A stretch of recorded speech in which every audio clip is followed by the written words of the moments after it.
اللہ الرحمن الرحیم۔ السلام علیکم ورحمۃ اللہ وبرکاتہ۔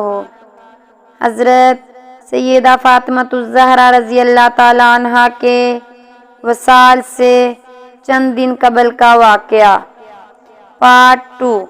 حضرت سیدہ فاطمۃ الزہرا رضی اللہ تعالیٰ عنہا نے حضرت علی مرتضیٰ رضی اللہ تعالیٰ عنہ سے فرمایا کہ آپ رضی اللہ تعالیٰ میرے وصال کے بعد حضرت امامہ رضی اللہ سے نکاح کر لیں۔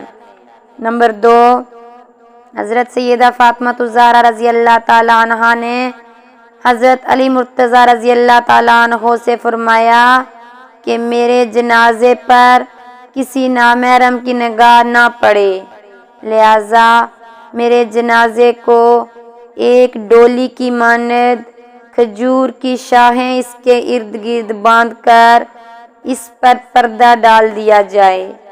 نمبر 3، حضرت سیدہ فاطمۃ الزہرا رضی اللہ تعالیٰ عنہا نے حضرت علی مرتضیٰ رضی اللہ تعالیٰ عنہ سے فرمایا میری تدفین رات کے وقت عمل میں لائی جائے۔ ہر روز ایک پارٹ اپلوڈ کیا جائے گا، اس لیے چینل کو سبسکرائب کر لیں تاکہ بر وقت ویڈیوز آپ تک پہنچ سکیں۔